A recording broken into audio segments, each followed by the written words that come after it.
And welcome to another edition of Odyssey House Journals. I'm Trip Mitchell. That's Randall Carlisle. And Randall, you've done it again. What have I done? Another great guest. Oh, of course. I find great guests everywhere. But it's easy when you're talking about addiction and recovery because it affects so many people. And before we get to our guest, we're going to talk a little bit about a couple of things that this show may be able to help you with. If you've got a challenge, if you know someone who has a challenge, a family member, the best thing you can do is pick up the phone and call. We've got a number here for Odyssey House, which is just one of hundreds of treatment centers that can do an amazing job for you. But the point we try to make is if you make a call, things get better. All that weight that's on your shoulders can be lifted off. 801-322-3222, right? And now that our podcast is starting to blow up, let's do another podcast read. For our TV folks, they just saw it. 801-322-3222. And we got some interesting analytics on, and we're reaching now with our podcasts in one way or another, either on iTunes or Spotify or on YouTube, 10 to 11,000 people a week, which is pretty impressive, which means there is a big interest in this topic. Well, there's no question, and thanks to Randall and Odyssey House for, helping us do this. This has been amazing, and the stories we're getting, which are just wonderful. The guests that you've been able to get on tell heartwarming stories, and sometimes really discouraging. And our goal is just to let people who are watching or listening know that there's so many people who are so dedicated to helping your friend, relative, yourself get sober, get off drugs, get off alcohol, and have a much better life. And today we have another inspirational story. Her name is Eva Summerhill, and this sounds like something Maury Povich would say. She's written a book called Confessions of a Heroin Addict's Mother. That is sort of a sensational title. It is indeed. It's been a sensational time. So obviously you're a heroin addict's mother. Even somebody who does stupid stuff on TV can figure that out. So maybe you could tell us about that. Yes, I have a 21-year-old son that is doing great now, but it's been a real trial to parent him. Over the last 4 or 5 years, he started using, like a lot of kids do. He started partying with pot and kind of milder drugs, if you might say. I wish I could say it was an injury that caused him to go to heroin eventually, but it wasn't that easy. It was for recreational. It was for recreational purposes, and he got to the point where he went from using pot to Xanax to pills, meth, heroin, pretty much everything. But it was so heartbreaking, as I'm sure every parent would say. But this is my private school going, cello playing, athletic, beautiful boy. So he had all the opportunities in life. Every opportunity. He went to a great private school here in town. He had loving family. He had has all of these things that it's like, what happened here? And we just scratched our heads. And in our society, we're told if you just try hard enough at something, you can succeed. And I tried and tried and tried to fix that kid, and my addiction became him, and it completely dominated my life for the last, I guess, 5 years, to the point where it seems like every decision I've made, including even getting married and a few other kind of things, just to try to get some normalcy, or to try to create some kind of a world that that wasn't so chaotic. And it's been a struggle, and it's I've had a lot of help. I finally discovered Al-Anon through just being in such a horribly dark spot that I thought I'd give it a try, and that was maybe, I can't even tell you when my Al-Anon birthday was, because I can't even tell you what time of year it was. I mean, it was sheer hell. I mean, we've gone through everything from homelessness, where I've been walking down the street. Have you seen this kid? Really? Yeah. Like down on the block? Down on the block. I've been on the block many times during the night. How are you? I'm curious because I covered news stories down there. You're walking around saying, "Have you seen this kid?" What are the people on the block saying? Yes, I've seen that kid. Oh, really? Oh, yeah. Oh, Did yeah. you feel for your safety when you? Yeah, sure. I mean, it's a scary place to be. But I'm not going to say I know answers. I mean, there were times, we all hear about enabling our kids and what we should and shouldn't do, and should you let them become homeless, or should you help pay their bills? I have been in both places, and I don't. There's no right answer for any family. I think I've been in a position where I've dropped him off downtown. Really? Yes, because That must have been hard. that was terribly difficult. But it was he just wasn't in a place to he was completely out of control, and I couldn't have him at home. Physically, he was rough with me, and had breaking things, and it's been kind of crazy that way. But then there's been times where he's called me from the block, borrowing someone else's phone because his was stolen or whatever. Or sold, or he whatever. sold it or he for sold it, drug money. exactly, Yeah, which has happened a few times. But there's times I can't do this anymore. Can you come and get me? And heck yes, I'll go down there and I'll meet him at a certain spot. It's difficult when you're homeless to feel hope, but. I don't even really know what to say about that. But but he had to want to be in that place, and there were times when he just wanted to be downtown. It was like this vortex dragging him down there again, that would consume him, and then he'd say, "I just can't do it anymore." Eventually, after numerous possession charges, he went to jail for a while, and. This is going to sound horrible, but did you sleep better knowing he Oh was in jail? God, yes. Oh, it was like We've heard that from a lot of relatives it of sounds addicts. so horrible Yeah. when the bar has been set so low that jail is a good thing, and I just. First, I was completely lost, and I went because I'm so codependent. I went out and bought a cat, a special needs cat, because I needed somebody to take care of, So, and I just didn't know what to do with myself. But I was like, I could sleep at night, and thank God there's a program called CATS in the Davis County Jail. I don't know if you're familiar with it. But Odyssey House runs it. Yes, and that's how my son got involved with Odyssey House. He did the CATS program in Davis County, and I don't know if it was because he had no choice, but it was that. No, there is an option. I mean, when you go in and you've got at least a 3-month term, you're offered the option of going into the CATS program if you're facing drug charges. So he could have said no, and I guess that's I'll true. just do my jail time and get out and use again. Yeah, I guess that's true. But something must have inspired him to do the CATS program, and it was a great thing.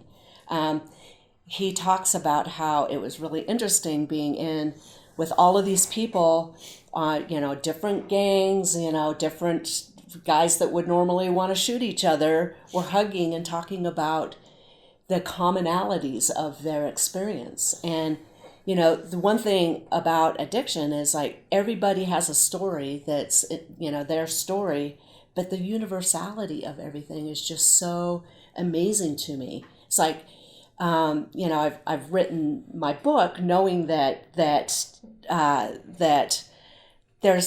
things that I can really connect with people over, and they can understand because we've all been there.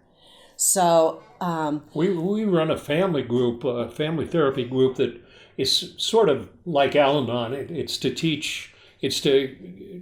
other people in your position dealing with everybody else and trying to stay healthy yourself so that you don't have your whole focus on your loved one who's in addiction. And those are tough, and everybody's going. I'm sure you went through that when he said when you dropped him off on the block or something. It's like, how do I let him know I love him, but how do I do that without enabling him? Did you go through that a lot? Oh, absolutely. It's really difficult, especially when you have a child. Really, I mean, I look at my friends that have college-age kids. They're all still helping their kids. They help them with rent, and they help them. They help them. They're not completely on their own. So it was really hard for me to say, well, here's, at the time, an 18-year-old. How much should I help him? How much is too much? How much is enabling him? And paired with, being in a divorced family. I was divorced from his dad for it's been maybe 12 years now. So we had this really weird codependent triangle, the three of us, that was like, one of us would be the enabler, and the other would be the tough guy, the tough love person. You never could get it together where you both were the... Well, we were always on the same page with what we needed to do, but I'm not going to pay his damn rent, but will you? So, I mean, it's just like, so that we always kind of... And of course, he knows, because addicts are really wonderful at lying and manipulating people. Goodness. So it'd be like, if mom's the tough one, I'm talking to dad, or vice versa. Absolutely. And one of us was always the jerk, and the other, so it's... But in a weird way too, I've been divorced from his dad for so many years, and great guy, don't want to be his spouse, but to have him be the only other human that truly knows that kid, and the pain of in some ways, dealing with a divorced couple is closer than they ever were. Yes. Because of this. Yes, it's the weirdest thing. And not weird. It makes sense. Well, I mean, it's like, to have to talk to your ex every day, kind of. If I had to talk to, I won't get into that. There are not enough hours in the day. Yeah. I've got 4 exes, so it'd be me like... Me too. Oh. I've got you on that. We're together on that Really? one. Yes. Yeah, thank you. My claim to fame, I guess. So time for the commercial from the American Bar Association saying thank you for your service. Absolutely. Your son was how old when he started getting into marijuana? He was about 15 when he started getting into marijuana. So was there any drinking prior to that? I don't think he was drinking, and alcohol has never really been his drug of choice. So were you scared when you found out, or were you? I was so scared. I mean, so you knew that you had a premonition, because some kids, pot is as far as they will go. Yeah, lots of kids. Well, and I kind of thought it would be that way. I was hoping it would be that way, but the thing about my son is he doesn't do anything halfway. And if I found a joint or a pipe or something like that in his shoe, I might go, okay, it's kids at a party passing around a joint. I guess we all did. But I found 45 pipes and bongs that he had built, total MacGyver style, out of fishing tackle and recycling and tools. Wow. I'm a general contractor, so tools for my... How do you make a pipe out of a socket? I mean... I don't know. Well, he did. He did, yeah. And all kinds of ways to conceal it with like dryer sheet inside tubes that you could blow the smoke through so he could... I mean, it was obsessive. Wow. And... it was clear to me at that point that it was more than... It was something he was doing alone in his room without people there. It wasn't something at a party experimenting. So later we found out he's bipolar, which everything, made sense after the fact. But while he was going through those teen years of, I don't know if you've been around someone on Xanax. It's like when they're chasing that high, they get super aggressive. And at the point where... Benzos are some of the most difficult things to get off of. They're horrible. Yeah. And that was his first thing that I really think he was addicted to. But he would go into this rage kind of behavior that was scary, like breaking things and At home. And Wow. like frightening. You started fearing for yourself. Oh yeah, I mean it was like. Is your son a big guy? He's 6'4". It's Yeah. pretty big. Yeah, it's wiry, but and it's hard because he is the most likable, angelic when he's Sober. But he would chase that high, and he would just get like brandished a knife at me at one point. I mean, I had to call the police. I had to call a large friend of mine to come over one day just to calm him down. So, things were really, really chaotic, and it just progressed so far downhill from there. And it was at the time, it was like I was just looking for some peace, and he wasn't quite 18, but I this sounds terrible as a mother, but I wanted him out of the house. It was like a month before his 18th birthday. He had been talking about getting emancipated for years, so it's like, you know what, it's time for you to be emancipated. Go with God, but go. So he I helped him get into an apartment with a bunch of college guys, and I thought they'd be a great influence, and I thought that they're going to school and everything would kind of make a good impact on him. And he was thrown out in about 6 weeks for partying too much, but so even they couldn't handle it. Yeah, wow. So anyway, it was just one thing after another. But when we first discovered that he was kind of having a problem, he was started having serious problems at school as well too. And of course, they have a zero tolerance. They knew what we were dealing with. They knew that he was having behavioral problems, but also serious drug problems. And the school counselor helped me. She helped me meet up with an educational consultant that was going to help us see if he was going to be able to finish out the school year. And we went to meet with this guy, and we were just thinking he was just going to, I don't know what scare you a little bit. But... Yeah, scare us a little bit, But so for some reason, I popped open my computer the day that we were going to meet with him, and I started reading a letter that was on my screen because my son had my computer the night before, and he was usually pretty good about covering tracks. Sure. And typing stuff and then erasing the message or whatever. But there was a whole page of how he was gonna, how he's an addict and how he's a dealer and how all this stuff, and that he was gonna end it all with pills that night. Wow. And he must have wanted me to read it. Yeah, that was a call. It was a call. And so I flipped open my computer, and here I am at Einstein's, up by Wasatch, and I just went, I called the educational consultant. I called my ex-husband, who we were all meeting in 20 minutes. I said, get here now. I said, this is going to be a bigger meeting than we originally thought. So we actually had him kidnapped and sent to a wilderness therapy camp out in Duchesne that,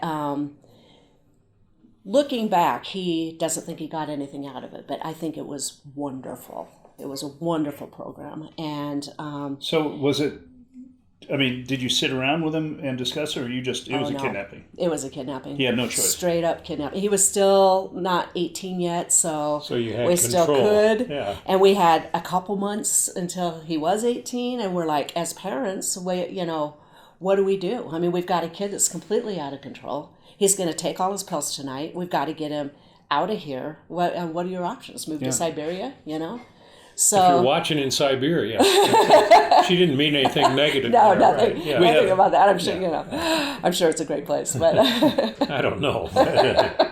So what was the next step? So he got out of the wilderness program after 2 months of being in there over the holidays, over the dead of winter.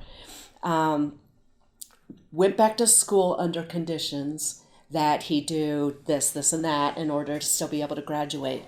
And he said everything right when he was at camp, as addicts are so Sure. known to do. Oh, it's like finding Jesus in a foxhole, right? And it's like you're gonna say whatever you can to get out of the freaking cold. Yeah. So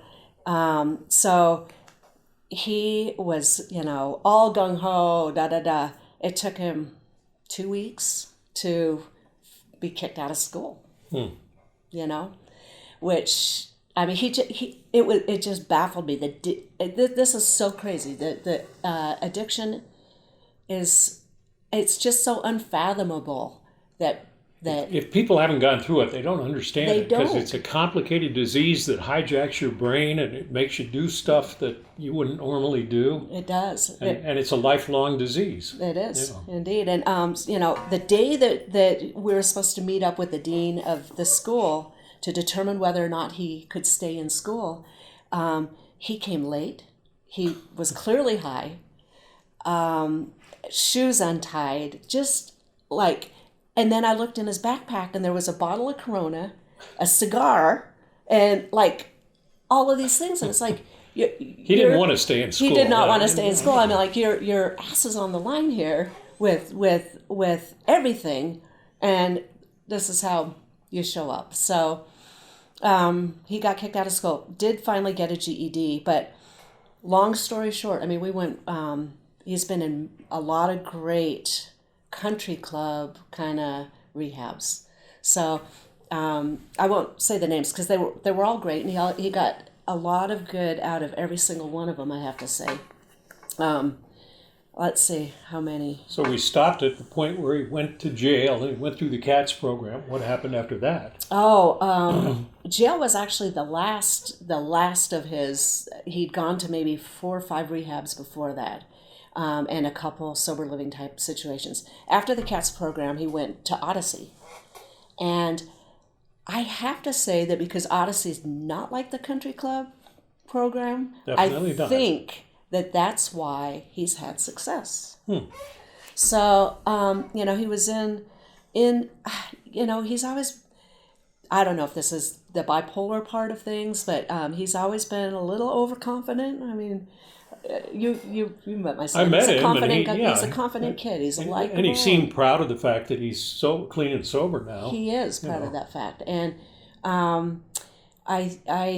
because he's seen how bad it can be, and I think now that he's been clean for a while, he can. How many months did he go through Odyssey? It's hard to say because he had a relapse or two within the Odyssey, and he did Odyssey inpatient, he did Odyssey outpatient, he got voyaged out or something like that. Yeah. I want to say, and then he lived in their sober living house. He's been involved with the Odyssey for more than a year, maybe a year and a half or something like that. So how long has he been clean? About that. A year and a half? Take that back. He had a relapse in April. That, of course, while I'm out of the country on a trip with one of my girlfriends, and then it, consumed me again. It's like, what do? You're out of the country, you can't sleep, and fortunately and unfortunately, I was with a friend of mine who had lost her son to an overdose, and I'm incredibly empathetic for what she's gone through. But also she Which was is what you were looking at. I mean, the possibility of happening. Oh yeah. So, but she was the right person to be with. Sure. While we were on this trip, because she went through all of the steps that I went through, but I'm faced every day with knowing so many people who haven't been as fortunate as me. I guess there's a little bit of that survivor guilt, I just feel for my friends whose kids haven't made it, and there's a lot of them out there, you know that. So, and while my son's doing well with his recovery now, I feel I wish he'd go to more meetings and things like that, but I can't force it. That's one thing I have learned in all of this. One of many things I've learned in all of this. They have to want it. They have to want it. You can't make them do anything. And, so. another thing I've learned, like in Al-Anon, expectations or premeditated disappointments. There you go. So Yeah. to look at my kid who all his friends are going to Yale and they're on the rowing team and they're this and that, and I'm like, well, my kid got a GED and he just got out of jail. To let go of that and realize that it's a different path that my kid's taken and that there's not a damn thing I can do about it. I can be proud of him for who he is, and right now what I want for him is for him to be clean and happy and have a healthy relationships, and what he does for work, as long as it's not drug dealing. Yeah, the bar has been changed. Bar's been changed, but I can't say really that the bar is it's bad. I don't. He just got a job selling building supplies that he's so excited about. Whatever it takes, and we unfortunately ran out of time. What an amazing story! You talk about all this in your book. I do, in probably more graphic terms than we talked about it here. Yes, indeed. Confessions of a Heroin Addict's Mother. Yes, it's not quite out yet, but it will be. It will be out hopefully in a couple months. I'm just waiting for a couple more permissions to come in. And if people read it, will it give some kind of insight if relatives of loved ones are in addiction as to how to deal with that? It will indeed.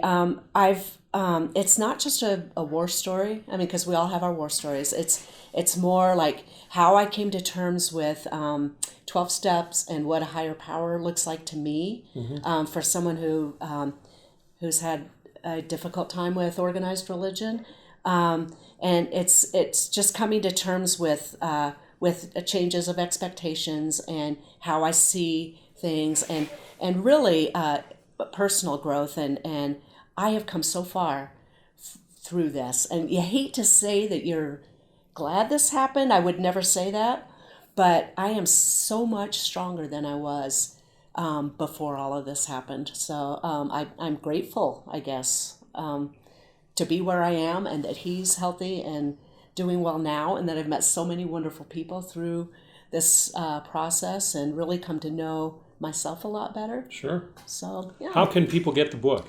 It's going to be on Amazon, hopefully in a couple months. Oh, good. Yeah. Right, good. Well, and again, if you've been watching, great stories of addiction, great stories of a mother's just amazing love for her son while he's going through a difficult period. And we do have a phone number for you to call. 801-322-3222. That's the number of Odyssey House, and they will get you in touch with some amazing people. So give a call.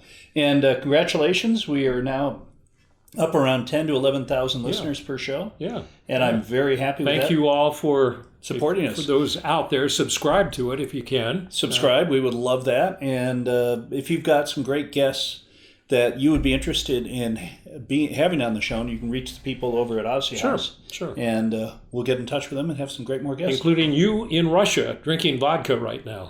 Get off it. Yeah. Thanks so much for coming in. Hey, thank you. Thanks. Goodbye, everyone. Thank you.